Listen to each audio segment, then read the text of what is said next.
Yo, yo, yo, yo, what's going on, man? Today is December the 1st, 2022, man. We made it to December. Real quick video breakdown for you guys of the Mavs and the Pistons since there was no cast it with Chris this morning. Just wanted to do a quick video, about 5 minutes on this game, just kind of giving you guys my notes and sharing some information with you guys. Real difficult game to cap, just looking at these two teams, but let's get into it. So, also, before we get into it, hit the like button for me if you guys can. Subscribe to the videos as well. And I always say, tell a friend, man. If you got friends just looking to bet sports or looking for breakdowns on sports, I enjoy doing these, and hopefully we get some cash too. So first and only game up for today is the Detroit Pistons hosting the Dallas Mavericks. The Detroit Pistons are catching 7.5 points here. So what do we have? We have a Mavs team. They're just 1-7 straight up on the road and 2-6 ATS on the road this season. They did, come off a really big win against the Golden State Warriors, but they're only 2-8 ATS overall in their last 10 games. And they have a big revenge game from last year, earlier in March. This year, last basketball season, they got smacked up by the Knicks by about 30 points. That game will be on Saturday. So potential look ahead spot, maybe, maybe not. It is a start of a 2-game road trip for the Dallas Mavericks. Recency bias is going to tell you, jump on the Mavs. They look great against the Golden State Warriors, but they were at home, different environment, right? Also, the Warriors, kind of same situation. They look really good against the Timberwolves right before that. Smack the Timberwolves up on Sunday, go to Dallas, look like a shell of themselves. So that's what I got as far as the Mavs go. Looking at the Pistons side, this team's the worst team in the NBA. When you look at their record, they're just 5-18 on the season, worst record in the league by far. But three of those wins have come at home, where they're 3-7 straight up, 5-4-1 against the spread this season as well. But they are just 2-8 overall in their last 10. 6-3-1 though. You remember they were on that West Coast trip. Coming back home, they actually caught some steam at the end of that West Coast trip. So 6-3-1 against the spread at home. This is their third straight home game for them. They have one more home game. I think it's the Memphis Grizzlies on deck later on throughout the week. Looking at the injury report, Nerlens Noel is listed as probable for this game. Gives them another big body that can kind of defend on the front line. They did just get Isaiah Stewart back. Bagley was down there, but nobody could guard Julius Randle the other day. So you're not really missing that. That from that presence is no Julius Randle on this on this Dallas Mavericks team. So of course, Nerlens Noel probably won't play heavy minutes, but they just add another guy because they've been depleted.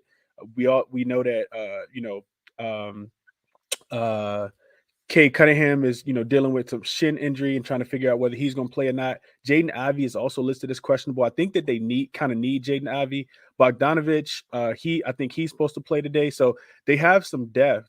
Looking at trends for this game. So the Mavs, they're 0-4-1 ATS in their last 5 games versus a team with the losing straight up record, 0-5 in their last 5 road games, and just 1-10-1 against the spread in their last 12 games after scoring 100 points or more in their previous game. The Mavs are also 0-2 straight up and against the spread after a home win, where their next game is on the road this season. That's happened twice, of course. They're 0-2, losses to the Pelicans straight up and against the spread, and a loss to the Magic straight up and against the spread. Looking at this Pistons team, the trends bode well for them, right? They're 3-0-1 ATS in their last 4 after allowing 125 points or more in their previous game. And I think that's significant because this team gets smacked up and then they typically come back with something. We know Coach Dwayne Casey's a really good coach. And they typically play hard for him. Was I on the wrong side of a +5 the other day against the New York Knicks, who kind of own them? Yeah, I was. But they typically, the trend says that they typically come back with something. 3-0-1 ATS in their last 4 after allowing 125 points or more. Also 3-0-1 in their last 4 after an ATS loss straight up, and 5-0-1 in their last 5 Thursday games. Take that for what it's worth, but typically they play well on Thursday. They're also 4-2 ATS this season after a previous home loss as well. So the trends say that, maybe you take the Mavs. You look at the head-to-head trends, the trends say maybe you take the Pistons, especially with the Mavs being so bad in the road. But you look at the head-to-head trends, and they don't look that good, right? The Mavs, 4-0 in the last 4 games in Detroit specifically. They're also 5-1-1 ATS in the last 7 meetings, no matter where they're playing at, whether it's in Detroit or in Dallas. And Dallas has beaten Detroit by double digits 5 games in a row. And Detroit's only covered one of those games, and it was by 1 point. They were 10.5 point favorites, and they lost one game by 10. So it's really hard to get behind Detroit. The Mavs, they do have a look ahead spot to the Knicks. I kind of talked about this already. They played them on Saturday.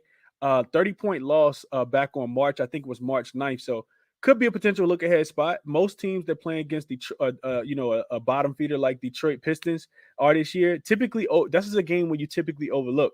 You're not going to overlook the Golden State Warriors, who beat you in the playoffs last year in the Western Conference Finals. So big trend that's actually bode well for backing these dogs at home catching points is that home underdogs this season catching 7.5 points or more are 10-4 ATS. That's a 71% cover rate. Home dogs catching 7.5 points or more. However, Detroit within that, they've been home dogs of 7.5 points or more 4 times this season. They're just 2-2 in that sample. They covered the first two. One of them was against the Atlanta Hawks. The other one was against the Golden State Warriors. They got the Warriors on the second night of a back-to-back after the Warriors had played against the Charlotte Hornets the night before, and they beat them outright early in the season. And then they dropped the last two. The most recent two was against the Celtics and then the Cavs. Depending on where you got that Cavs number, it opened at 7.5. I think it closed at 8, so you could have got a push, but they are 2-2, or you could say 2-1-1, specifically as a home dog catching 7.5 points or more. So at early in the morning when I'm doing this video, there's no real player props out. You got like 3 for Dallas, just Luka and Spencer Dinwiddie. But there are there will be, some more throughout the day. I think the books are just kind of waiting on Jaden Ivey to be in so that they can figure out where they want to set the lines for the Detroit players. So that's what I got for you guys today. I'm on nothing official in this game, but I did want to make a quick video. Hopefully some of this helps you guys. Hit the like button for me if you guys can. Subscribe to the videos as well. Share them with your friends, your coworkers, whoever. And we'll be back tomorrow for official plays. Big slate tomorrow. Friday hopefully brings the money, man. So best of luck to you guys today on whatever you play.